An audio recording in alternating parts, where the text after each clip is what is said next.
Pues bueno, eh, vamos a empezar con nuestro tema. Quiero recordarles que hace unos días atrás eh, comenzamos a explicar el capítulo 4 de Mateo y solamente pudimos dar la mitad de nuestro tema.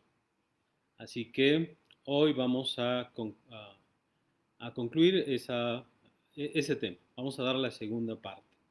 ¿De acuerdo? Así que si quieren saber, pues nada más busquen Mateo, capítulo 4 de Mateo, del 1 al 8. Esa es la primera parte y obviamente esta es la segunda parte. ¿De acuerdo? Nada más para que eh, recordemos un poquito qué fue lo que hablamos. Déjenme ver si les puedo hacer un pequeño esbozo, un pequeño resumen. ¿Vale? Bueno, en el tema pasado, cuando comenzamos a explicar en nuestra introducción, por cierto, dijimos que estamos basando este estudio en lo que escribe Gilberto Corpus, ¿de acuerdo? En su página de Centro de Estudios Fe Bíblica. Ok, dimos una introducción, ¿sale? Dimos una introducción y eh, definimos qué era aflicción o aflicciones, ¿de acuerdo? Y en ello dijimos que, pues, las aflicciones vienen con motivo de que vivimos en un mundo corrupto, ¿de acuerdo? Ya explicamos. También, mis amados hermanos, hablamos acerca de la tentación. Hablamos que son las aflicciones, definimos qué es la tentación, cuál es el objetivo de la tentación. También, déjeme ver qué más vimos para ponernos en contexto. Eh, bueno, hablamos de que obviamente tenemos varios textos donde se nos habla que la tentación puede venir de un agente externo o de uno mismo. ¿De acuerdo? ¿Qué más vimos? También dimos la definición de qué son las pruebas. ¿De acuerdo? En este caso explicamos que son dificultades que deliberadamente vienen por Hashem y tienen el propósito, pues obviamente, de elevarnos, de fortalecernos, ¿de acuerdo? Y que obviamente las pruebas vienen a cada uno conforme a su capacidad, ¿vale? Y que si salimos adelante, pues obviamente subimos un pendaño más cerca de Hashem, ¿de acuerdo? Eh, También señalamos que en este caso, Mateo capítulo 4 estaría hablando de prueba y no de tentación, porque nuestro pueblo Israel ah, prueba, perdón, nuestro pueblo de Israel fue probado, ¿de acuerdo? Y Hashem prueba, no tienta, ¿de acuerdo? También vimos que, bueno, vimos que entonces las pruebas son, la fuente de las pruebas es nuestro Padre. Amén. Vimos también algunas cosas que debemos tener en mente, ¿verdad? Que todo lo que Dios hace es para bien, Dios no da algo que no podamos soportar o manejar y que Dios proporciona obviamente las herramientas. ¿De acuerdo? También hablamos acerca del origen de la tentación y de la prueba y nos remitimos allá a Bereshit capítulo 2 versos 16 y 17, ¿de acuerdo? Con el asunto de eh, nuestra matriarca Jabá, ¿ok? Entonces vimos el origen de la prueba y de la tentación. ¿Qué más vimos? También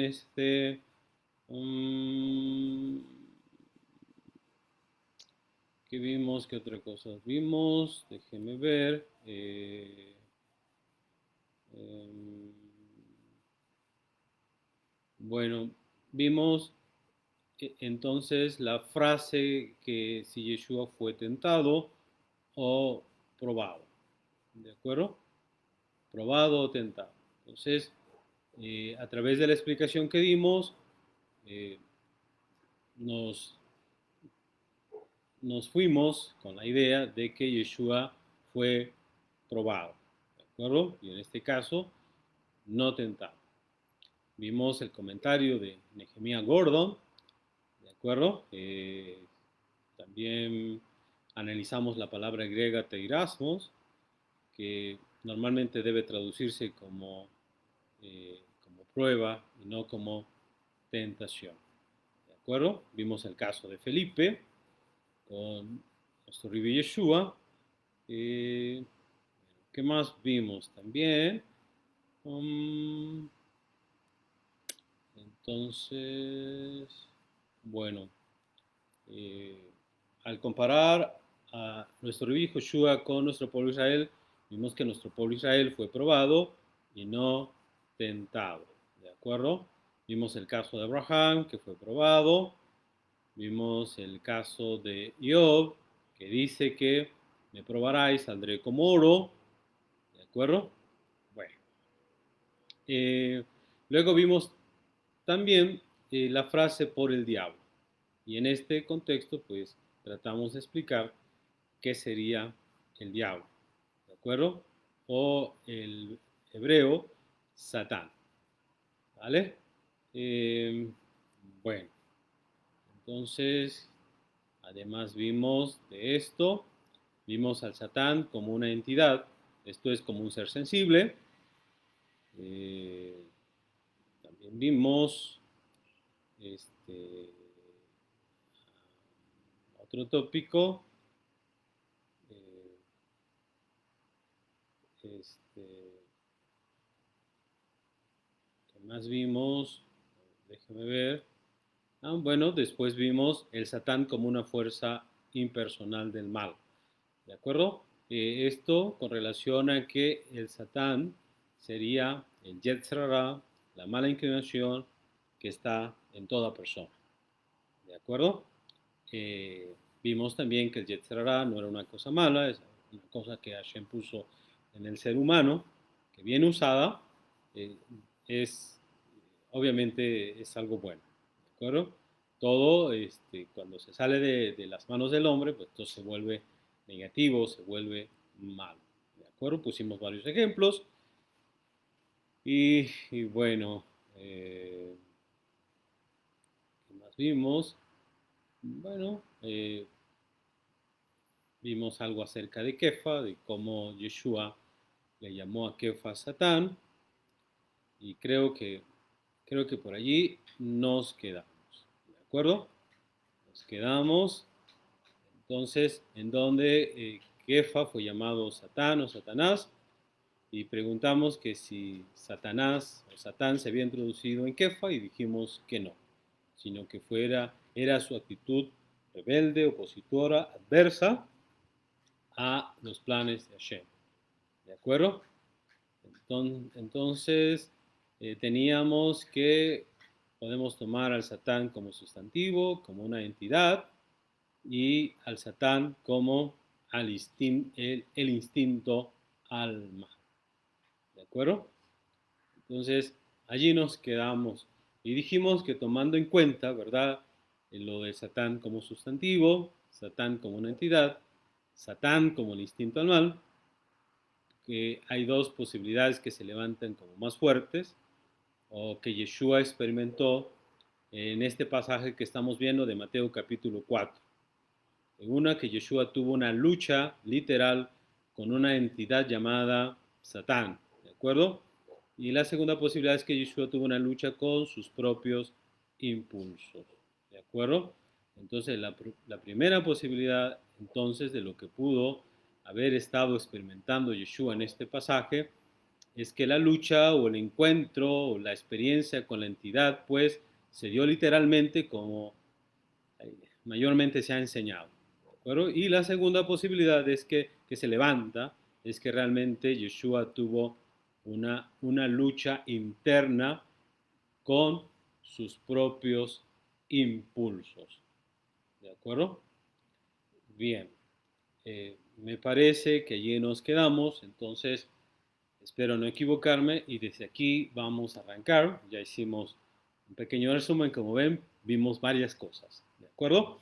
Entonces, estamos diciendo que lo que sucedió en Mateo capítulo 4, del 1 al 8, hablando sobre si Yeshua fue tentado, si Yeshua fue probado, quién es la entidad, este, qué es o quién es el Satán. Ya dijimos que hay dos posibilidades, que el Satán sea una entidad, un ser que nos tienta, ¿de acuerdo?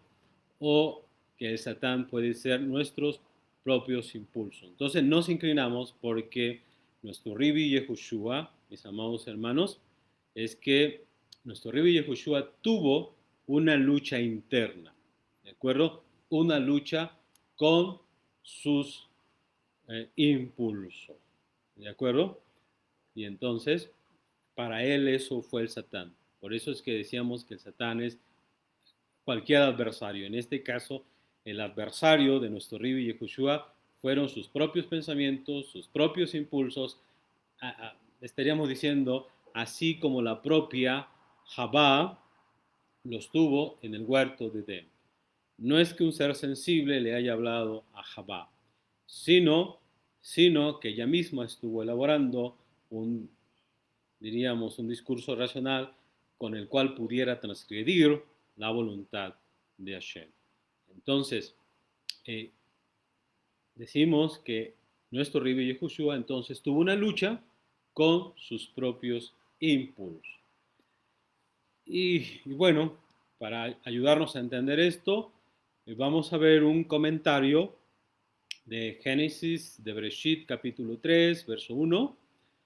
Es un comentario de selecciones exegéticas de Marcus Heredig.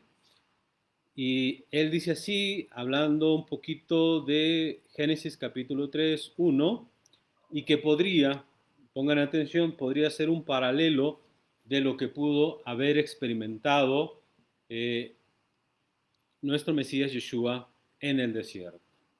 ¿Qué dice Marcus Heredig? Dice, hablando acerca de Génesis capítulo 1, y que decir, repito, puede ser un paralelo de lo que Yeshua experimentó.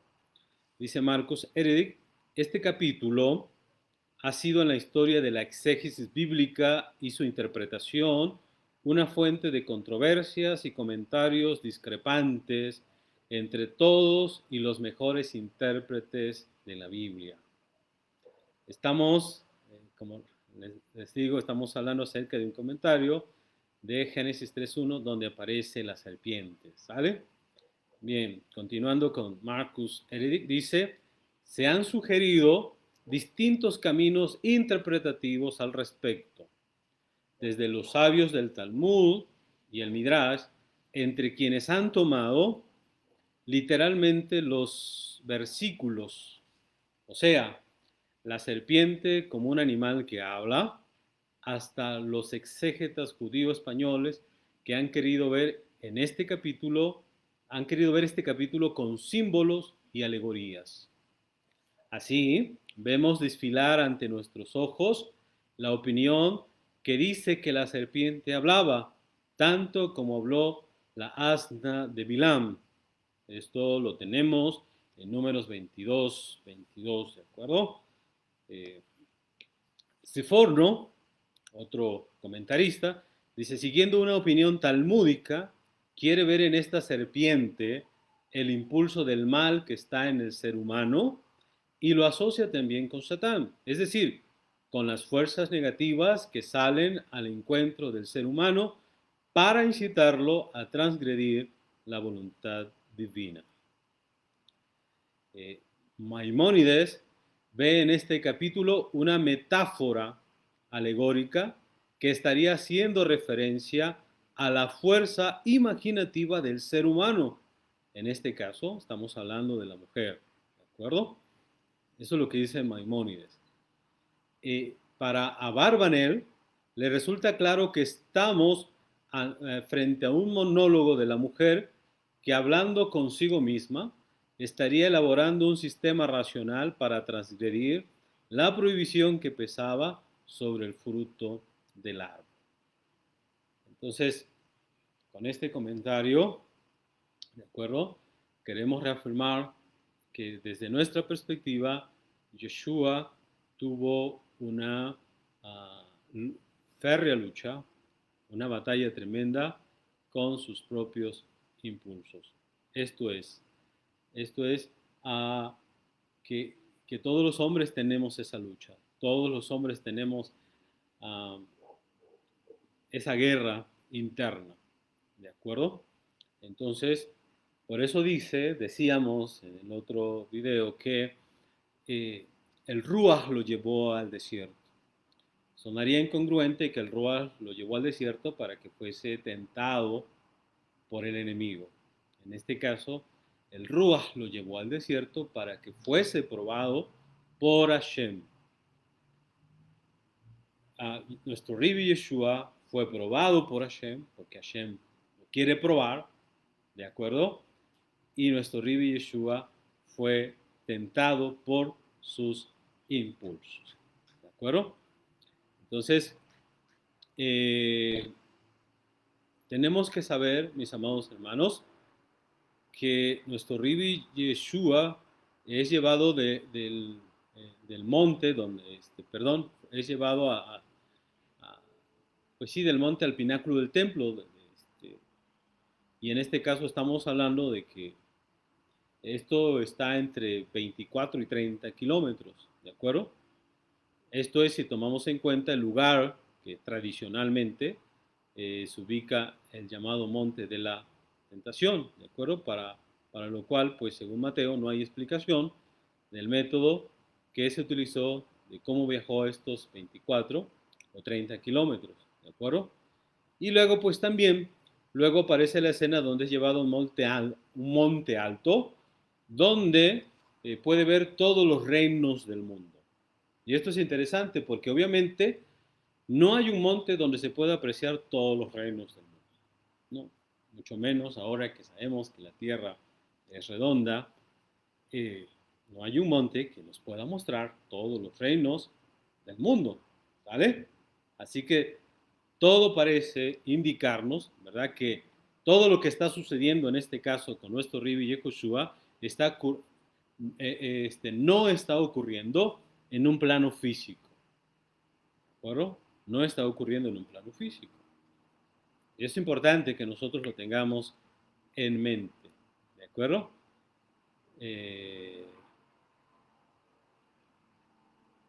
Bueno, ahora veamos por qué nuestro Rabbi Yeshua fue probado, ¿vale? ¿Por qué nuestro Rabbi Yeshua fue probado? Porque estamos diciendo ahora que no fue tentado, que fue probado. Y bueno, para poder dar respuesta a esta pregunta, lo que tenemos que hacer es leer, en este caso, la carta a los Hebreos, capítulo 2, verso 18, el capítulo 4, del verso 14 al 16, y allí obtendremos la respuesta. Dice Hebreos, capítulo 2, verso 18. Recuerden, ¿por qué Yeshua fue probado? Desde nuestra perspectiva tenemos que descartar que fue tentado, fue probado, ¿de acuerdo? Dice aquí, Hebreos 2:18, pues cuanto él mismo padeció siendo tentado, es lo que dice la versión, es poderoso para socorrer a los que son tentados. Esa es la versión Reina Valera.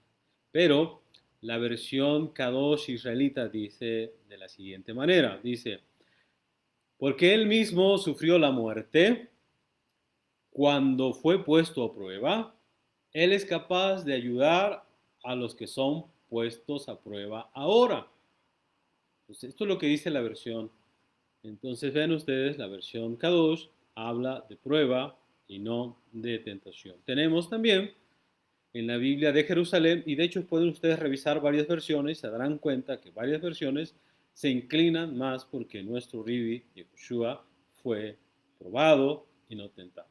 La Biblia de Jerusalén dice, pues habiendo sido probado en el sufrimiento, puede ayudar a los que se ven probados. ¿De acuerdo? Entonces, estamos respondiendo a la pregunta, ¿por qué Yeshua fue probado? Y ya la carta a los hebreos nos está dando una respuesta. Ahora leamos Hebreos capítulo 4 del verso 14 al verso 16.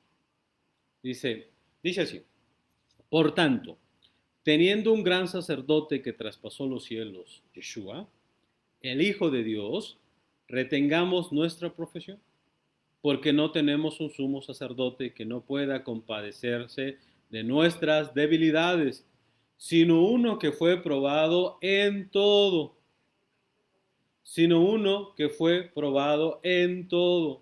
según nuestra semejanza, pero sin pecado.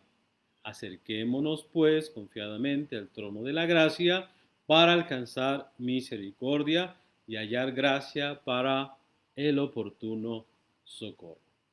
Entonces, ¿qué estamos viendo aquí? Mis amados hermanos, estamos viendo que nuestro Rabbi Yehoshua fue probado con el propósito de que él, al pasar las pruebas, pueda ayudar a otros a pasar las pruebas. ¿De acuerdo? Para mostrarnos el camino de que los seres humanos podemos vencer, en este caso, nuestro Yetzer Hara, nuestra mala inclinación, y podemos, diríamos, ajustarnos a lo que pide Hashem. Lo que pide Hashem no es algo imposible. Lo que pide Hashem, el que guardemos sus misbodes, que andemos rectamente delante de Él, no es imposible. ¿De acuerdo? Entonces, de hecho, se dice que, ¿de acuerdo? Se explica también que es para poder vencer la prueba y así darnos una idea de lo que podemos hacer los hombres, ¿de acuerdo? Para sentar un modelo en la comunidad, tanto para la comunidad como en lo individual, ¿de acuerdo? Alguien que nos muestre el camino, alguien que nos diga se puede. Por eso se habla acerca del Mesías como el que abre el camino, ¿de acuerdo? Como el que muestra el camino, que podemos lograr, ¿de acuerdo?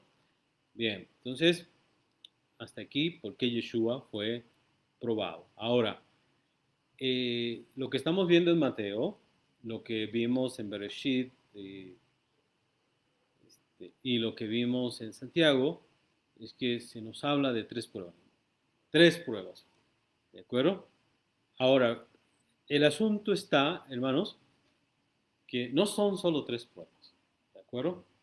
Porque lo que acabamos de leer en Mateo, en la carta a los Hebreos, es que dice que nuestro Rabbi Yehoshua fue probado en todo. Entonces no son solo tres pruebas, pero la pregunta es, ¿por qué se habla de tres pruebas? ¿De acuerdo? En Mateo dice que fue probado tres veces, ¿sale? Pero ¿por qué Hebreos dice fue probado en todo? Lo que sucede, mis amados hermanos, es que todo parece indicar que de estas tres pruebas cardinales, ¿de acuerdo? Parten otras pruebas o todas las demás pruebas que pudieran existir y que se agrupan en torno a ellas o tienen relación con ellas. Así que cuando hablamos de tres pruebas, no tenemos que limitarnos a tres pruebas. De hecho, tenemos que pensar que nuestro Rabbi Yehoshua, desde todos los días de su vida, nuestro Rabbi Yehoshua fue probado. ¿De acuerdo? Así que pasó todas las pruebas, no solo tres pruebas. Tenemos que decir entonces que cuando hablamos de numerología, el número 3 en la escritura tiene que ver con permanencia. Escuchen bien, el número 3 tiene que ver con permanencia, con algo fijo, con algo que conecta con, ¿de acuerdo? Y, y es evidente la relación que existe entre estas tres pruebas, las de Mateo, capítulo 4, y las que están mencionadas en Génesis capítulo 3 y las que aparecen en la primera carta de Juan o Yohanan, capítulo 2, verso 16. Miren, veamos lo que dice Génesis 3, ¿de acuerdo? A ver, 3, permíteme, para que les podamos ver.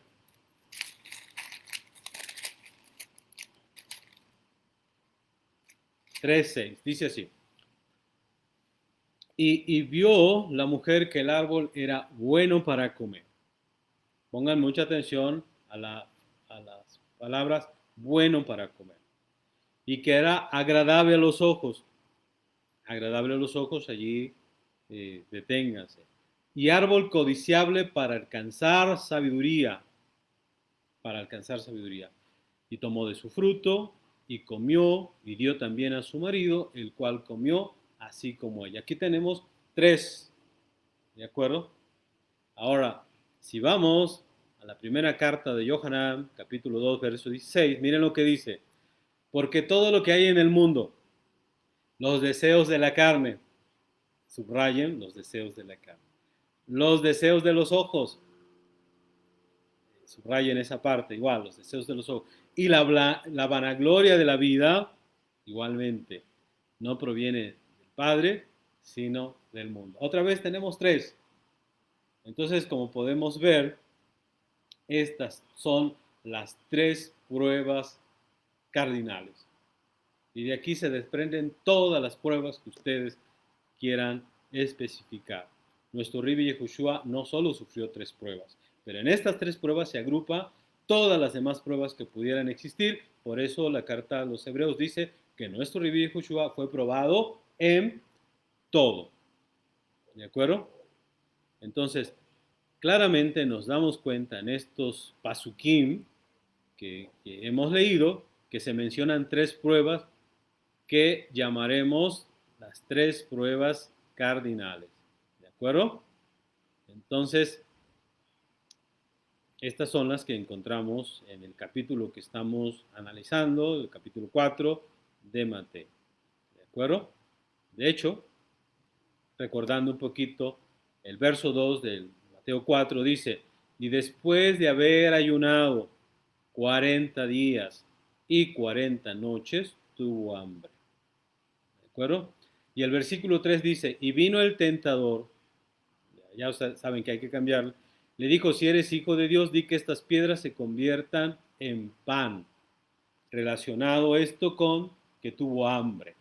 ¿De acuerdo? Después de 40 días y 40 noches, nuestro Ribi tuvo hambre. Ahora el verso 5 dice, entonces el diablo lo llevó a la santa ciudad y le puso sobre el pináculo del templo. Dice el verso 8. Y otra vez lo llevó a un monte alto y le mostró todos los reinos del mundo y la gloria de ellos. Y le dijo, todo esto te daré. Vean ustedes, ahí subrayen, todo esto te daré si postrado me adorares. ¿De acuerdo? Entonces, lo que vemos en Génesis 3:6, lo que vemos en Mateo capítulo 4, del 1 al 11, y lo que vemos en Primera de Juan, capítulo 2, verso 6, podemos, encontramos lo que podemos llamar las tres pruebas cardinales principales. ¿De acuerdo? Entonces, ustedes se dan cuenta que son muy obvias, ¿de acuerdo? Es muy evidente la relación. Entonces, además, para que veamos que en estas tres pruebas se agrupan todas las pruebas, el Pasuk nos ha dicho que fue llevado al desierto 40 días y 40.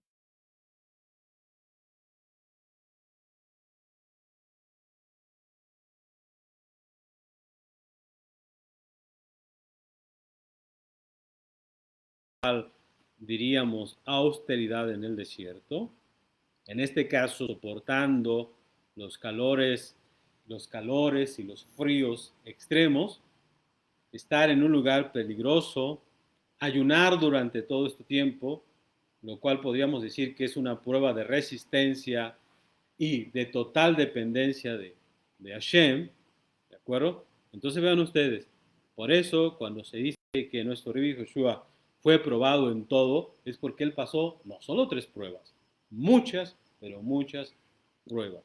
Nada más que todas se agrupan en estas 3. En las 3 que se menciona en Génesis con relación a Javá, en las 3 que menciona Yohanan y en las 3 que se menciona con nuestro Rabbi Joshua en Mateo. ¿De acuerdo? Pero ahí están todas las pruebas. Ahora, volviéndonos al capítulo 4, verso 2, dice, después de haber ayunado. ¿De acuerdo? Dice, después de haber ayunado. Hermanos, ya sabemos que ayunar, no comer, es algo difícil. ¿De acuerdo? De cuando bien llega Yom Kippur, muchos de nosotros decimos, ahí viene Yom Kippur y vamos a sufrir el ayunar. ¿De acuerdo? Comer, entonces, es una de nuestras necesidades humanas más básicas. ¿De acuerdo? De hecho, cuando nos privamos de alimentos, reconocemos lo frágiles e insignificante que realmente.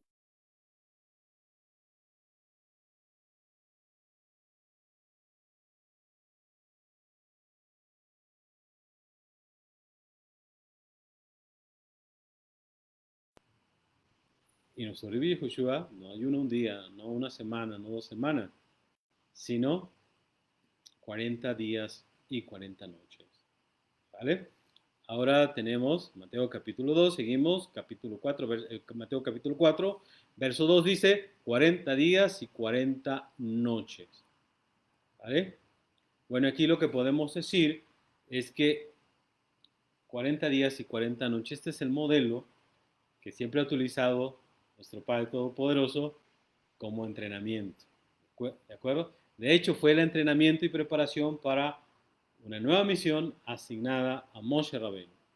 Eso lo podemos encontrar en Shemot, en Éxodo 34:28.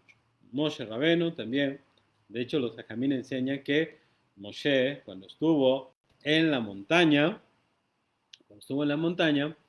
allí ayunó 40 días y 40 noches, se asemejó a los malajim que no comen ni beben. ¿De acuerdo? También esto sucedió con Eliyahu. ¿De acuerdo? En Primera de Reyes 19:8 vemos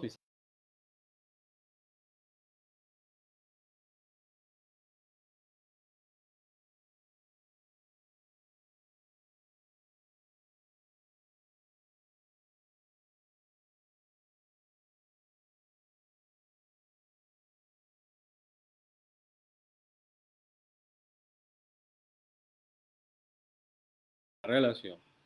Ahora, regresemos entonces al texto de Mateo, capítulo 4, ahora el verso 3.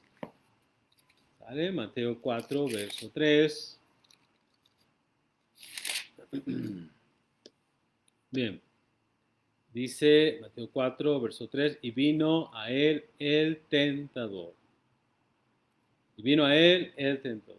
Recordemos que estamos hablando de la versión, ¿de acuerdo? En este caso, la versión hebrea de Shem Tov dice, y se acercó la prueba y le dijo, si tú eres el rey de Israel, di que estas piedras se tornen en pan. Eso es lo que dice la versión hebrea. Se acercó la prueba.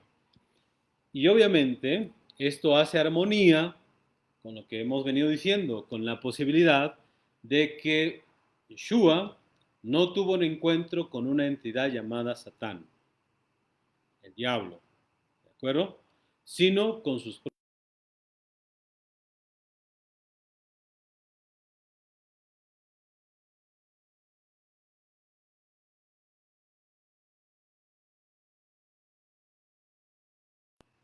en la literatura hebrea, en la literatura judía, es muy común, hermanos, que la literatura hebrea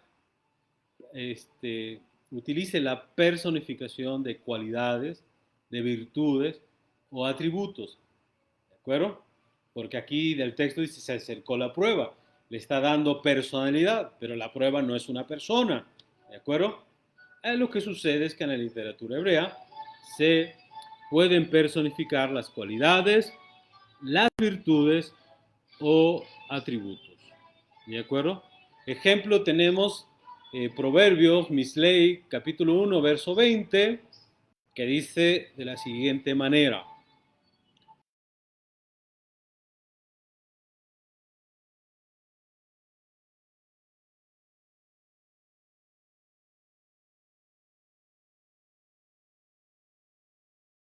Es un concepto abstracto, ¿de acuerdo?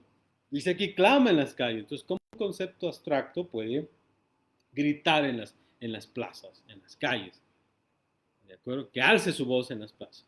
Obviamente no puede, pero se está personificando la sabiduría. ¿De acuerdo?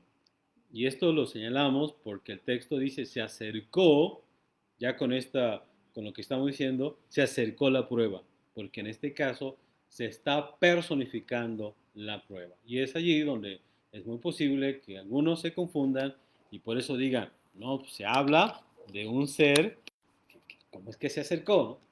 Pero ya estamos explicando que en la literatura judía, hebrea, es muy común la personificación de, diríamos, de cualidades, virtudes o atributos.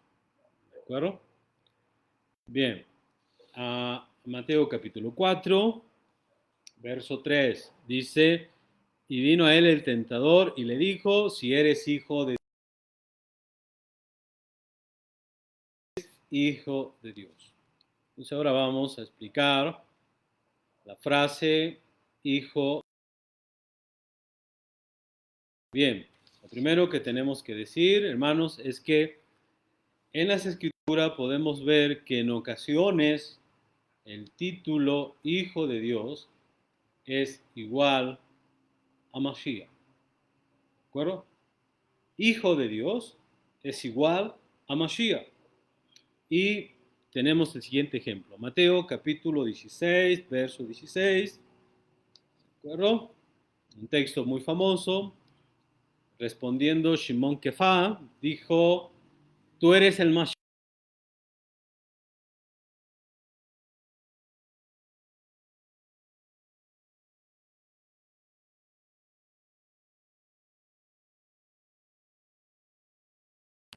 Y la verdad, mis amados hermanos, es que,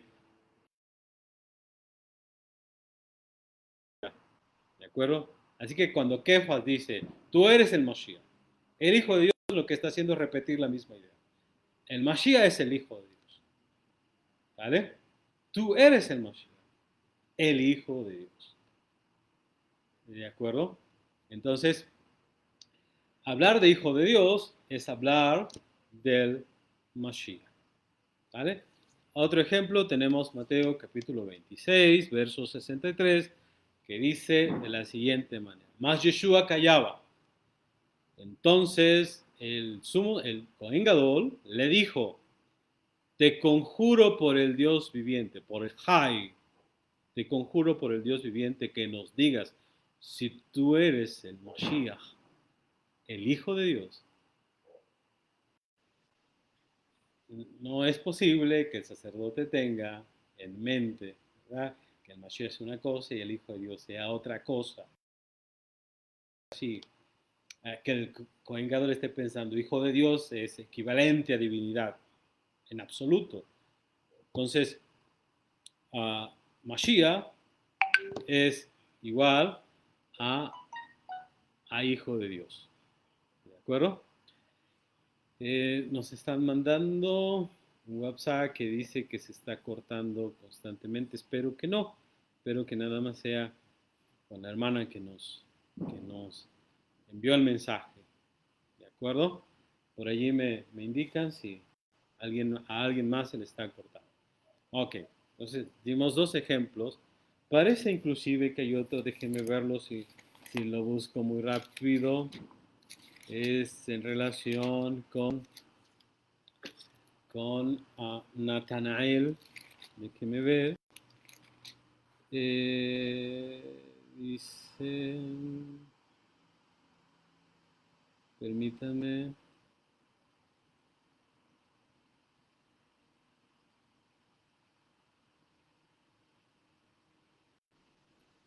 A ver. ¿Dónde?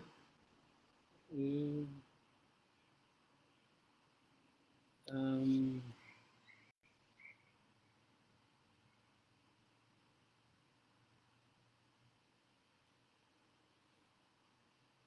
miren, en el Evangelio llamado Yohanan, capítulo 1, verso 49, dice, y respondió Natanael y díjole, Rabí, tú eres el Hijo de Dios, tú eres el Rey de Israel.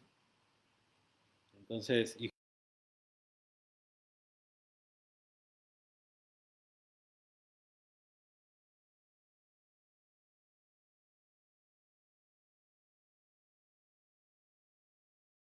es el Rey,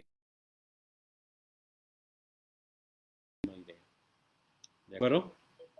Entonces, aquí el Cohen Gadol iguala el término Mashiach con la expresión Hijo de Dios en Mateo 26, 63. ¿Vale? Muy bien. Entonces, con ello, hermanos, podemos ver claramente que el título Hijo de Dios es un título mesiánico. ¿De acuerdo? Es un título mesiánico. Um, También podemos decir que el término Hijo de Dios es un término usado para referirse a un representante de Dios. ¿Vale?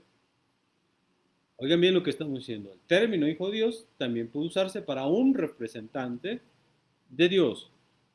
Ahora, por supuesto, como el más grande, como el más obediente, como el más exaltado de todos los representantes de Dios, estamos diciendo que en este caso, Yeshua es el Hijo de Dios, es el Mashiach de Israel.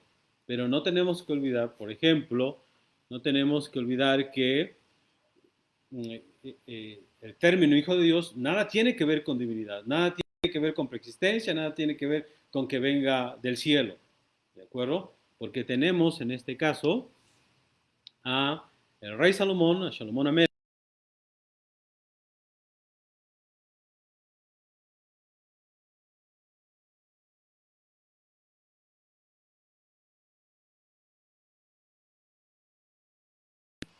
carta de Samuel, capítulo 7, verso 14. Miren lo que dice aquí, 7:14. ¿Vale? Hashem le dice, yo seré a el padre y él me será a mi hijo, y si él hiciere mal, yo le castigaré con vara de hombres y con azotes de hijos de hombres. En este caso, como vemos, que Salomón es llamado hijo de Dios. En primer libro de las Crónicas, vamos al primer libro de las Crónicas, capítulo 28, verso 6, dice así, 28:6 dice, y me ha dicho, Salomón tu hijo, él edificará casa y mis atrios, porque a este me he escogido por hijo, y yo le seré a él por padre. Salomón, si nosotros llegamos a decir que porque Yeshua es el Hijo de Dios, el más obediente, por eso es divino, pues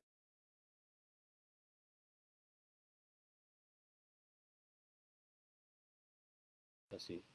Adán fue llamado Hijo de Dios. Y eso lo tenemos aún en los escritos de los discípulos de nuestro Ribi Yehoshua. Tenemos entonces 38, miren lo que dice Lucas 3:38, dice que fue de Cainán, que fue de Enosh, que fue de Seth, que fue de Adán, que fue de Dios. ¿Vale? Ok, Adán fue llamado hijo de Dios, ¿de acuerdo? Israel fue llamado hijo de Dios. Ahora que estudiamos todo lo de Pesaj, nos pudimos dar cuenta que nuestro pueblo Israel es hijo de Dios, y no cualquier hijo, es el primogénito, ¿de acuerdo? En Shemot 4:22, miren lo que tenemos, dice, y dirás a Faraón, le dijo Hashem a Moshe, Hashem ha dicho, Israel es mi hijo, mi primogénito, ¿sale? Entonces,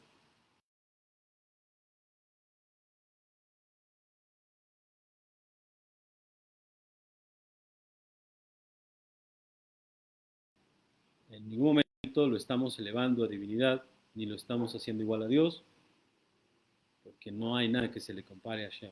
Hashem es único, puro, absoluto, en Él no hay mudanza, no hay sombra de variación, no hay nada. ¿De acuerdo? Él habita en luz inaccesible y punto. No hay más. ¿Sale? Ahora, también tenemos que decir, ¿verdad? Que el término hijo de Dios en la literatura hebrea también expresa carácter y cualidades de una persona. Carácter y cualidades de una persona. Así que cuando decimos, mira, o cuando a ti te dice alguien, tú eres hijo de Dios, lo que está diciendo es que está viendo en ti las cualidades y el carácter que Hashem obviamente tiene y lo ve reflejado en una persona. Entonces, carácter y cualidades de una persona. Ahora, con relación a los hombres, por ejemplo, tenemos que está la frase Ben Berit, ¿de acuerdo? Que significa hijo del pacto. En este caso es un hebraísmo para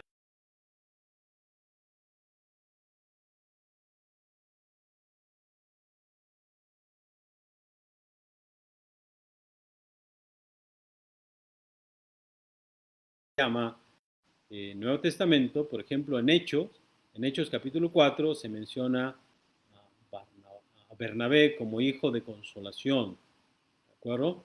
En Efesios tenemos, en el capítulo 5, verso 8, utiliza la frase hijos de luz. En Marcos 3:17 se habla de hijos del trueno, hablando de aquellos hermanos, ¿de acuerdo? Entonces, la palabra hijo, la expresión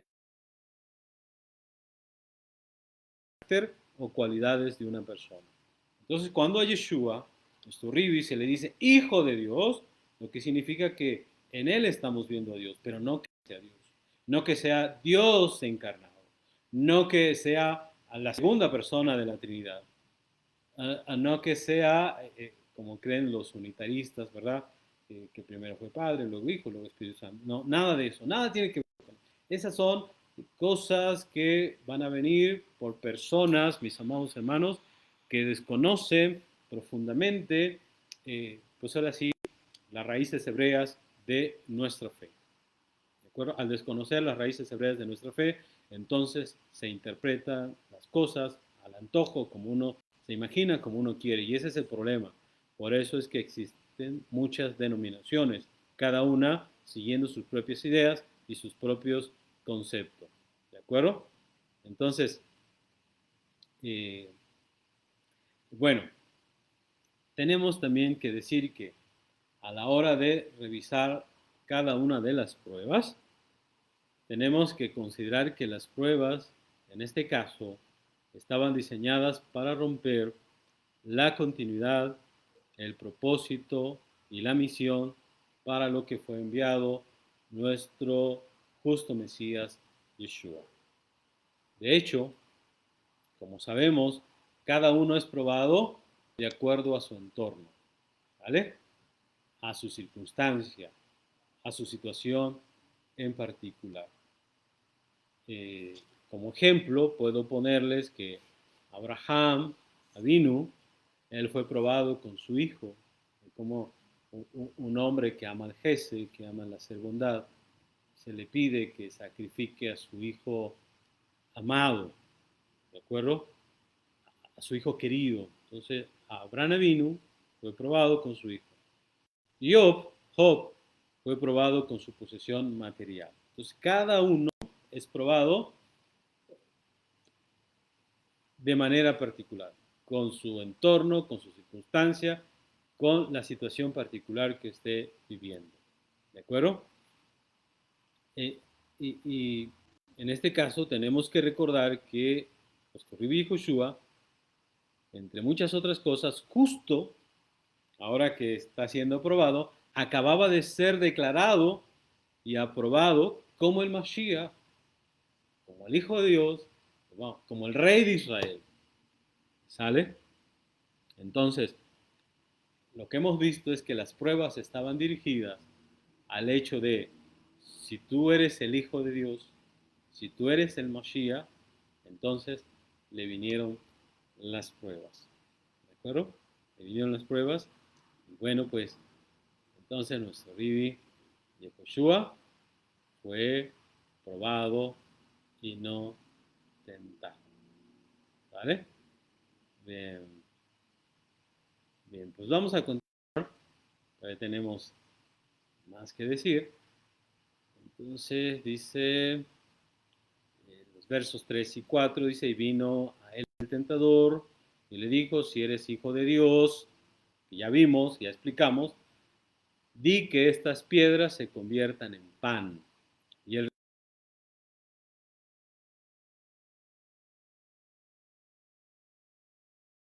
de Asher. Entonces, bueno, eh, vamos a explicar. Di que estas piedras se conviertan en pan. Pues vamos a entrar de lleno a las pruebas. ¿De acuerdo? Esta prueba, la de di que las piedras se conviertan en pan, tiene que ver entonces, espero que recuerden, con la pasión de la carne. ¿De acuerdo? Di que las piedras se conviertan en pan tiene que ver con la pasión de la carne. De hecho, si lo relacionamos con los textos que ya vimos de Juan capítulo 2, de la primera de Juan capítulo 2, de Génesis capítulo 3, eh, podemos decir, podemos explicar que Yeshua, como el Mashiach, pudo haber convertido las piedras en pan. De hecho, no podemos decir que había nada de malo en que lo hiciera. Porque podríamos preguntarnos, ¿qué mandamiento de la Torah le prohibía convertir las piedras en pan? Eh, hasta donde sabemos, ningún mandamiento explícito se quebrantaría. Así que esta prueba era, aprovéchate, ¿vale? Di que estas piedras se conviertan en pan, aprovéchate. Toma ventaja de que eres el rey de Israel y mira cuán. En eso consistía la prueba. Aprovéchate. Eres el Mashiach y obviamente al Mashiach se le da ciertas capacidades, obviamente para actuar, ¿no? Como dijo Yeshua, no hablo, yo no digo, yo no hago nada de lo que Hashem no me haya mandado a hacer. ¿De acuerdo? Entonces, esta era la prueba. Aprovéchate, toma ventaja de que eres el rey de Israel, eres el Hijo de Dios y mira cuánto placer puedes tener. ¿De acuerdo? Ahora, ¿por qué esta es una prueba? Porque por supuesto no era la meta o el propósito del Mashiach. ¿De acuerdo? La misión del Mashiach no era tomar ventaja de su posición y satisfacer, vamos a decirlo así, sus necesidades materiales. ¿De acuerdo? De hecho, esto nos puede ayudar a explicar lo que dice allá la carta a los filipenses, que dice, el cual siendo en forma de Dios. Esto es que el Mashiach, pudiendo venir como un juez, el texto no se refiere a que sea el Dios que está en los cielos y en la tierra, no se refiere a eso, sino el cual, porque la palabra Dios, Elohim en hebreo, mis amados hermanos, es que Yeshua podía presentarse no como un siervo sufriente, sino como alguien con toda autoridad. Por eso el texto dice, el cual siendo en forma de Dios. ¿De acuerdo? Quiere decir que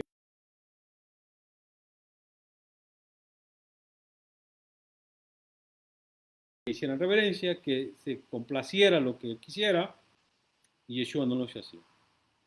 En este caso, Yeshua no quiso tomar ventaja de su posición de ser el Mashiach, y satisfacer pues todo lo que a él se le ocurriera, ¿de acuerdo? Y también podemos decir que Yeshua no tuvo ninguna revelación para hacer esto, ¿de acuerdo? No estaba en los planes, en los propósitos de Hashem. Debemos de saber que Yeshua siempre hacía la voluntad de nuestro Padre. Él lo dijo, ¿de acuerdo? De hecho, tenemos, lo acabo de decir en el Evangelio de Yohanan, capítulo 5, verso 30, ¿qué dice? Dice así, porque no busco mi voluntad, sino la voluntad del que me envió, en este caso, la del Padre. ¿De acuerdo? Ahora, y si nuestro Rabbi Yehoshua hubiese caído en esta prueba negaba la provisión de Hashem, porque Hashem había sostenido a nuestro Rabbi Yehoshua durante 40 días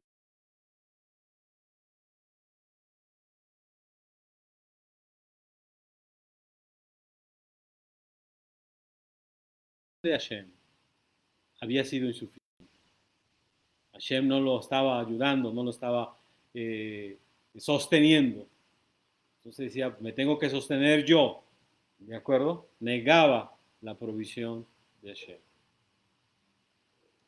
Eh, bueno, el verso 4 dice que Yeshua respondió y le dijo, escrito está. ¿Claro? En este caso, sabemos, mis amados hermanos, que nuestro rey Yeshua se estaba refiriendo a las escrituras hebreas, a las sagradas escrituras, a lo que él sabe que son las sagradas escrituras. ¿De acuerdo?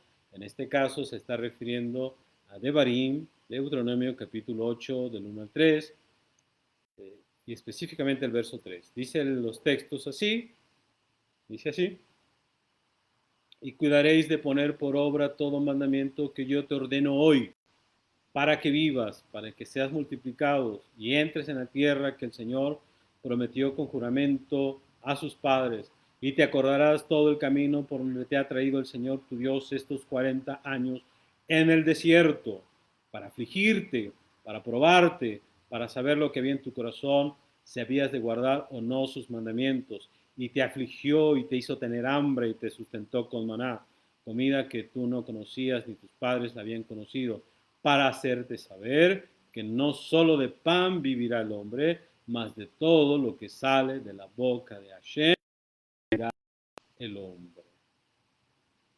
¿Vale? Bien. Pasamos entonces ahora del Pasuk 5 al Pasuk 7, donde encontramos la segunda prueba que tiene que ver,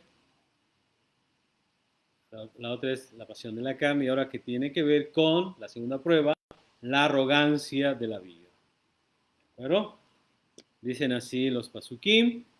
Entonces el adversario le llevó a la santa ciudad y le puso sobre el pináculo del templo y le dijo, si eres hijo de Dios, échate abajo, porque escrito está, a sus ángeles mandará cerca de ti, en sus manos te sostendrá para que no tropieces con tu pie en piedra. ¿De acuerdo? Y bueno, pues nuestro Rabbi Yeshua le dijo, escrito está también, no tentarás al Señor tu Dios. Versos 7 y 8.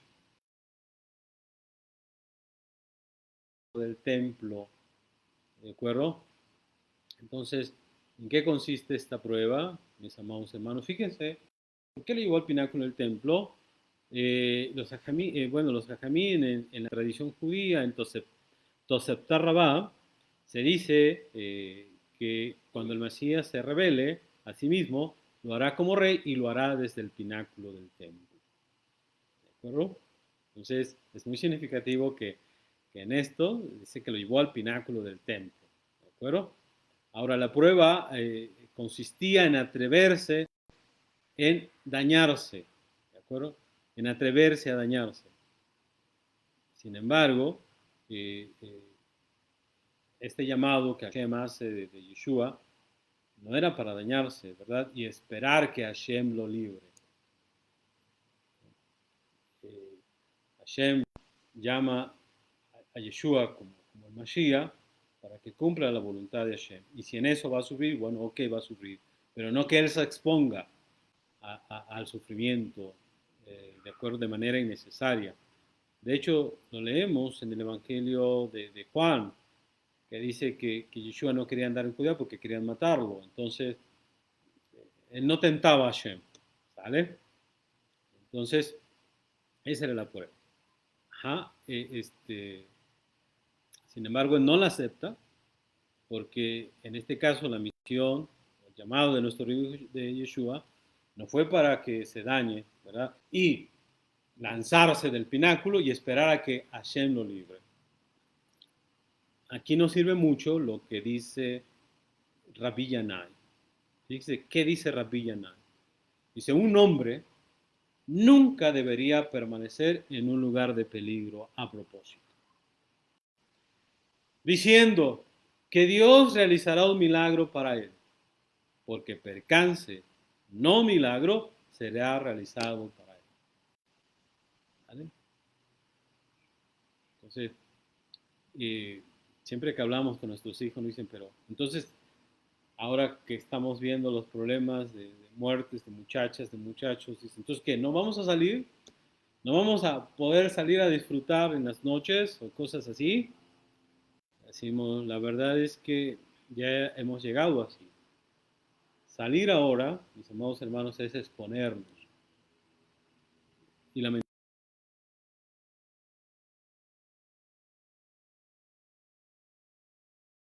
hacer en un lugar de peligro a propósito. De hecho, muchos hermanos, no de nuestra comunidad, de otras comunidades que mirábamos sin cubrebocas y que no quisieron vacunarse, decían, Hashem hará milagros por nosotros. ¿De acuerdo? Luego nos enteramos que se enfermaron y la pasaron muy mal. Querían la vacuna, pero pues ya no. No. Dice el rabí, nunca un hombre debe permanecer en un lugar de peligro a propósito, diciendo que Dios realizará milagro para él, porque percance, no milagro, será realizado para él. Exponerse no es lo mismo que Hashem nos pruebe que nosotros nos expongamos solitos en la prueba. De hecho, en el Salmo 91, verso 11, un salmo muy famoso, en la parte B, en esa parte se define claramente que la protección angélica por parte de Hashem, perdón, por parte de Hashem, es para situaciones que acontecen a sus siervos, no una excusa para buscar conscientemente tales peligros. Esto es, tienes que salir en la noche por alguna circunstancia, por alguna necesidad, Hashem va a protegerte. Pero que tú solito te expongas, eso no es así. ¿Vale? Bueno, en este caso, entonces estamos viendo que el texto al cual hace referencia Yeshua, de que responde, en este caso, a la personificación de Satán es de Barim 6:16, en su respuesta, y el texto dice así, no tentarás al Señor tu Dios como lo tentaste en Masá. ¿Vale? De hecho, una mejor traducción sería, no pondrás a prueba al Señor tu Dios, en lugar de no tentarás al Señor vuestro Dios. Pues esto es, no pondrás a prueba al Señor tu Dios. Lo que queremos decir, mis amados hermanos, es que no debemos cuestionar la habilidad de Hashem para proveer para nuestras necesidades. No podemos decir, pues, a ver si es cierto que Hashem está con. A ver si Hashem es cierto que no debemos poner, no debemos cuestionar la habilidad de Hashem para proveer, para ver nuestras necesidades. ¿De acuerdo? Como dicen los sabios de nuestro pueblo, no debemos servir a Hashem si hay promesas y recompensas. ¿Vale? Entonces, como ya dijimos, no debemos exponernos a daño mortal y esperar que Hashem realice un milagro para salvarnos. No debemos hacer eso. Porque entonces, percance y no milagro es lo que nos va a tocar. ¿De acuerdo? Por eso dice, cuando viene la ira, métete en tus aposentos, no salgas. ¿Vale? Bien. del verso 8 al verso 10 encontramos la tercera prueba que tiene que ver con la pasión que entra por los ojos. ¿Vale? La pasión entra por los ojos y esto es el poderío. El poderío. ¿Vale? Entonces tenemos del verso 8 al verso 10 lo siguiente. Y otra vez le llevó el adversario a un monte muy alto y le mostró todos los reinos del mundo y la gloria de ellos. Y le dijo, todo esto te daré si postrado me adorares. Entonces Yeshua le dijo, vete Satán, porque escrito está, al Señor tu Dios adorarás y a Él solo servirás. ¿De acuerdo? Entonces, como hemos venido señalando, esta prueba tiene que ver con la pasión que entra por los ojos, el poderío. El texto dice que le mostró todos los reinos del mundo. Lo que tenemos que decir que esto equivale a idolatría. ¿Vale? Le mostró todo. Esto equivale a idolatría. De hecho, tenemos que decir que idolatría no es solamente postrarse ante una imagen, ante un, ante un ídolo, ¿de acuerdo? Ante un santo. No solo eso es idolatría. Eh, en un momento dado, idolatría, mis amados hermanos, es seguir nuestros propios deseos. ¿Vale? Como decíamos en la mañana, cuando una persona es egocéntrica, quiere decir que todo tiene que ver con él, es su Dios, ¿de acuerdo? Entonces, idolatría es seguir nuestros propios deseos, nuestros propios planes, nuestros propios propósitos, rendir servicio a nuestro yo, dejarnos llevar por los impulsos negativos. ¿De acuerdo?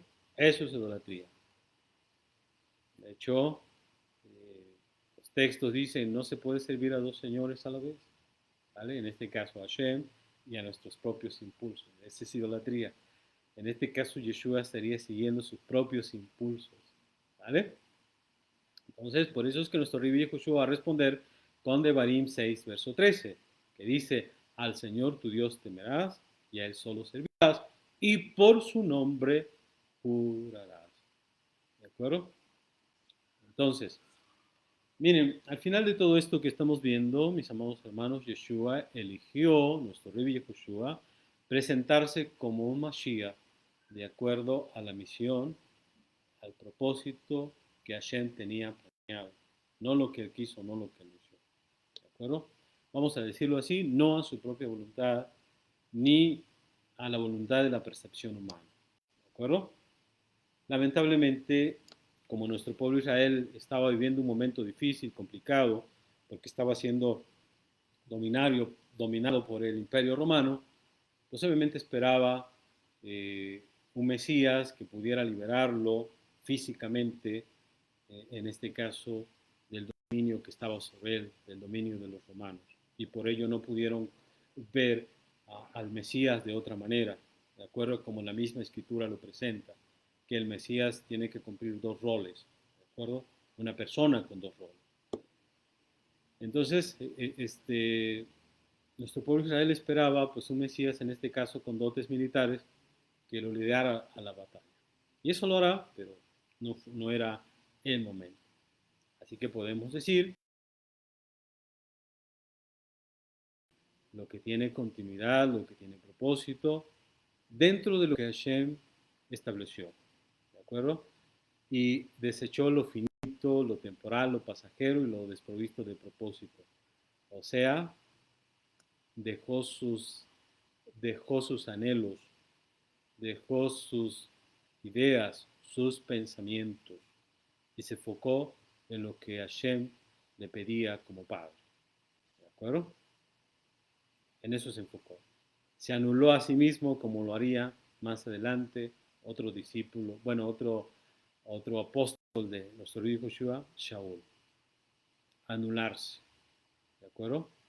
En este caso, nuestro Rabbi Joshua dijo, no, no vivo ya yo usando las mismas palabras de Shaul, sino Hashem vive en mí. Y lo que él me pida es lo que yo haré.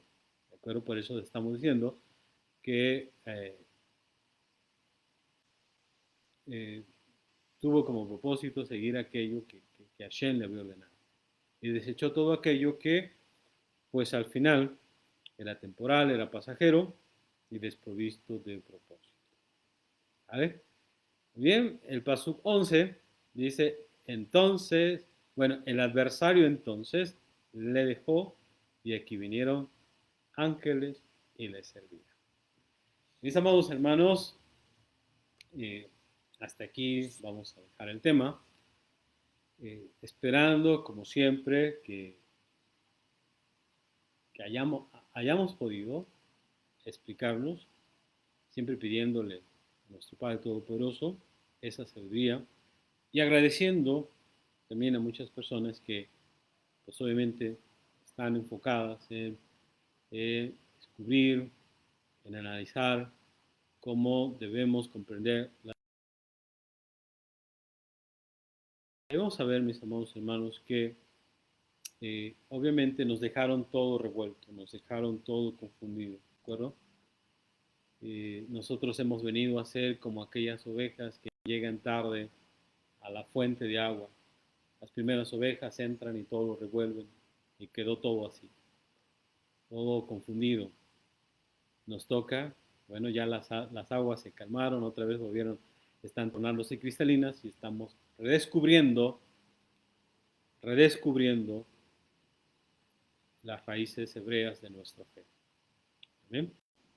Bueno, pues Hashem les bendiga a todos, que en el nombre de nuestro Rabbi Joshua, Shabbat Shalom.